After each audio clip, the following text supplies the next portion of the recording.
श्री कृष्ण भगवान की जय। ओम श्री परमात्मने नमः।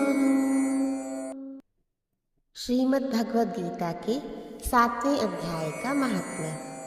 भगवान शिव कहते हैं, पार्वती, अब मैं 7वें अध्याय का महात्म्य बतलाता हूँ, जिसे सुनकर कानों में अमृत राश भर जाती है।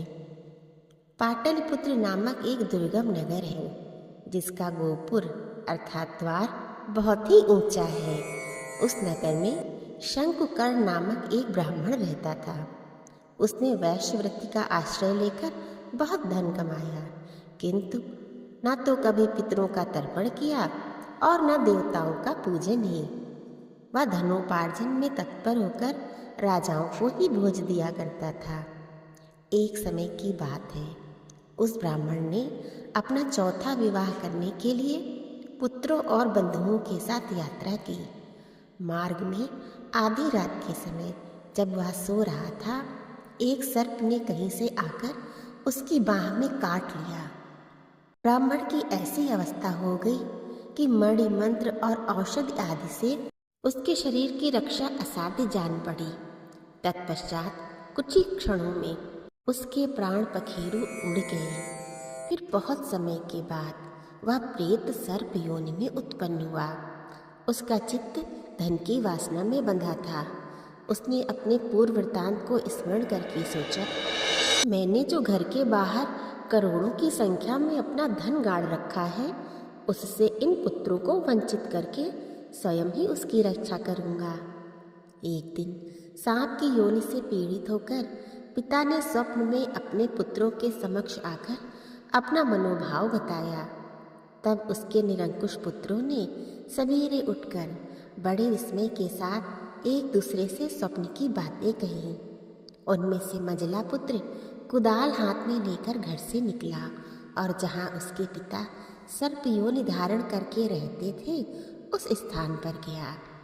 यद्यपि उसे धन के स्थान का ठीक ठीक पता नहीं था, तो भी उसने चिन्हों से उसका ठीक निश्चय कर लिया और लोभ बुद्धि में वहां पहुंचकर बांबी को खोदना आरंभ किया। तब उस बांबी से बड़ा भयानक सांप प्रकट हुआ और बोला, ओ मूढ़, तू कौन है? किस लिए आया है? क्यों बिल खोद रहा है? अथवा किसने तुझे भेजा है? ये सारी बातें मेरे सामने बता। पुत्र बोला, पिताश्री, मैं आपका ही पुत्र हूँ। मेरा नाम शिव है। मैं रात्रि में देखे हुए स्वप्न से विस्मित होकर यहाँ का सुवर्ण लेने के कौतूहल से आया हूँ। पुत्र की यह वाणी सुनकर वह सांप हंसता हुआ उच्च स्वर से इस प्रकार स्पष्ट वचन बोला, यदि तू मेरा पुत्र है तो मुझे शीघ्र ही बंधन से मुक्त कर। मैं पूर्व जन्म के गाड़े हुए धन के ही लिए सर्प योनि में उत्पन्न हुआ हूँ। पुत्र ने पूछा, पिताजी, आपकी मुक्ति कैसे होगी? इसका उपाय मुझे बताइए, क्योंकि मैं इस रात में सब लोगों को छोड़कर आपके पास आया हूँ। पिता ने कहा, बेटा, गीता के अमृत में 7वें अध्याय को छोड़कर मुझे मुक्त करने में तीर्थ, दान, तप और यज्ञ भी सर्वथा समर्थ नहीं है। केवल गीता का 7वां अध्याय ही प्राणियों के जरा, मृत्यु आदि दुखों को दूर करने वाला है। हे पुत्र, मेरे श्राद्ध के दिन 7वें अध्याय का पाठ करने वाले ब्राह्मण को श्रद्धापूर्वक भोजन कराओ। इससे निस्संदेह मेरी मुक्ति हो जाएगी। वत्स, अपनी शक्ति के अनुसार पूर्ण श्रद्धा के साथ वेद विद्या में प्रवीण अन्य ब्राह्मणों को भी भोजन कराना। सर्प योनि में पड़े हुए पिता के ये वचन सुनकर सभी पुत्रों ने उनकी आज्ञा के अनुसार तथा उससे भी अधिक किया। तब शंकुकर्ण ने अपने सर्प शरीर को त्याग कर दिव्य देह धारण किया और सारा धन पुत्रों के अधीन कर दिया। पिता ने करोड़ों की संख्या में जो धन बांट कर दिया था, उससे वे सदाचारी पुत्र बहुत प्रसन्न हुए। उनकी बुद्धि धर्म में लगी हुई थी, इसलिए उन्होंने बावली, कुआं, पोखरा, यज्ञ तथा देव मंदिर के लिए उस धन का उपयोग किया और अन्नशालाएं भी बनवाई। तत्पश्चात 7वें अध्याय का सदा जप करते हुए उन पुत्रों ने भी मोक्ष को प्राप्त किया।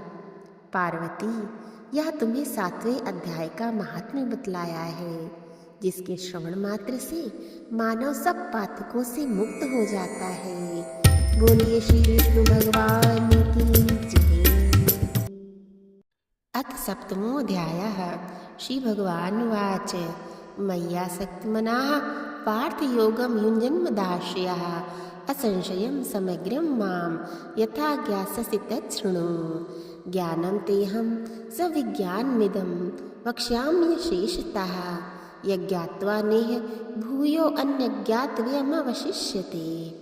मनुष्याणां सहस्रेषु कश्चिद्दत्तते सिद्ध्यते यततामपि सिद्धानां कश्चिन्मां वेत्ति तत्त्वतः। श्री भोलेनाथ की जय। पार्वती मैया की जय।